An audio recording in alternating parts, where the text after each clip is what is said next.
శరత్చంద్ర ఇంటికి భూమిని చూసుకోవడానికి శరత్చంద్ర ఫ్రెండ్ అయిన రఘుపతి ఫ్యామిలీతో సహా వస్తాడు. దాంతో శరత్చంద్ర మర్యాదగా అండి అంటూ మాట్లాడుతూ ఉండగా, ఏంట్రా ఇలా మాట్లాడుతున్నావు, నువ్వు నేను ఫ్రెండ్స్ రా, రాపో కొట్టుకునే వాళ్ళం, నువ్వు ఇలా మాట్లాడడం ఏంట్రా అని శరత్చంద్రని అతను అంటూ ఉండగా, మీరు ఇప్పుడు మా అమ్మాయిని చూసుకోవడానికి వచ్చారు, మా అమ్మాయి మీ ఇంట్లో ఉండబోతుంది, ఈ మర్యాదలు కంపల్సరీ అంటూ ఉంటాడు శరత్చంద్ర. అదేం లేదురా, అసలు సెల్ఫిష్గా ఆలోచించకుండా చేసేదే ఫ్రెండ్షిప్, మన మధ్య ఏదో బంధం ముడిపడుతుందని ఇలా చేయడం కరెక్ట్ కాదురా, నువ్వు ఇలా చేస్తే నేను వెళ్ళిపోతానురా అంటూ ఉంటాడు రఘుపతి. అప్పుడు శరత్చంద్ర అలా కాదండి అంటూ ఉండగా, పదరా బాబు అంటూ కొడుకుని తీసుకొని వెళ్ళబోతూ ఉండగా, ఇక రఘుపతి చేయిని లాగి, నువ్వు మర్యాదగా వచ్చి నా కూతుర్ని చూసుకొని పెళ్ళి సెటిల్ చేసుకొని ముహూర్తాలు పెట్టుకోకపోతే మర్యాదగా ఉండదు అని శరత్చంద్ర వార్నింగ్ ఇస్తూ, ఇలా చెప్తే ఓకేనారా అని అనేస్తాడు.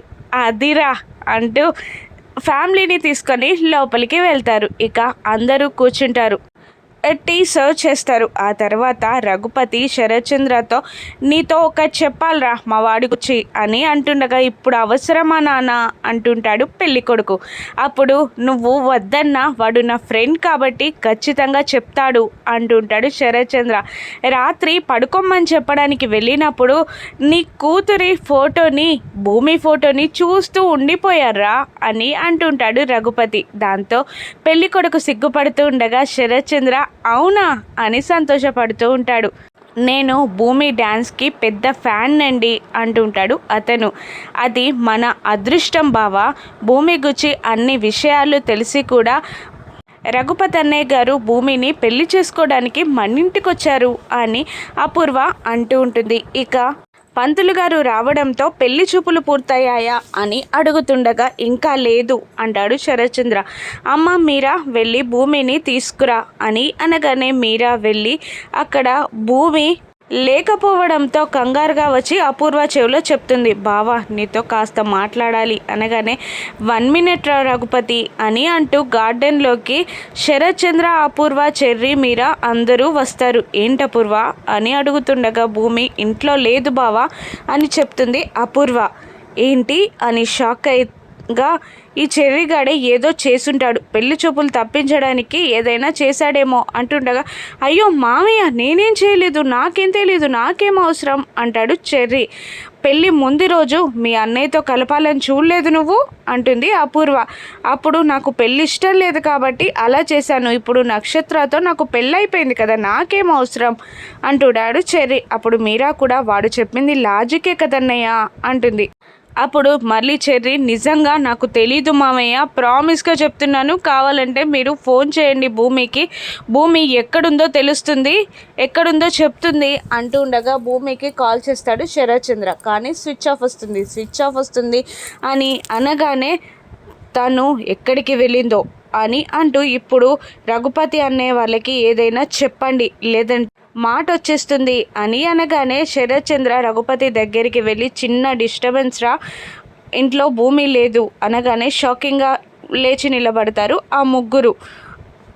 ఎక్కడికి వెళ్ళింది అని రఘుపతి అడుగుతూ ఉండగా, ఇక శరత్చంద్ర ఏదో దేవుని దగ్గరికి గుడికి వెళ్ళిందంట, మా చెర్రీకి చెప్పెళ్ళింది, ఈ లోపు వచ్చేస్తుందని వీడు అనుకున్నాడు కానీ రాలేదు అని అంటుంటాడు శరత్చంద్ర. చెప్పరా చెర్రీ అనగానే, అవునవును భూమి గుడికి వెళ్ళింది, ఆన్ ద వే కాల్ చేశాను అంటుంటాడు చెర్రీ. నిజంగా చెప్పరా, గుడికి వెళ్ళిందా లేదంటే మాతో సంబంధం ఇష్టం లేక పెళ్లి చూపుల నుండి పారిపోయిందా అని అంటాడు రఘుపతి. లేదురా, ఆన్ ద వే వచ్చేస్తుంది, మీరు కాసేపు వెయిట్ చేయండి అంటాడు శరత్చంద్ర. దాంతో అలాగేరా అంటూ కూర్చుంటారు ఆ ఫ్యామిలీ. ఇక మళ్ళీ గార్డెన్లోకి వెళ్ళిపోతాడు శరత్చంద్ర.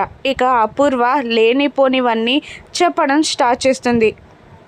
నాకు తెలిసి ఏం చెప్పావు వాళ్ళకి అని అడుగుతుంటుంది అపూర్వ. గుడికి వెళ్ళానని చెప్పాను అంటూ ఉంటుంది శరత్చంద్ర. అప్పుడు నాకు తెలిసినంత వరకు గగన్ ఇంటికి వెళ్ళిందేమో అంటుంటుంది అపూర్వ. మనల్ని అవమానించిన వాడింటికి నా కూతురు ఎందుకు వెళ్తుంది అని శరత్ చంద్ర కోపంగా అంటూ, నువ్వు నిందలు వేస్తున్నావు అనగానే, నీకు అర్థం కావట్లేదు బావా, మనకు జరిగిన అవమానానికి ప్రతీకారం తీర్చుకోవడానికి ఆ శారద తాళిని తెంచబోతే భూమి ఆపేసింది.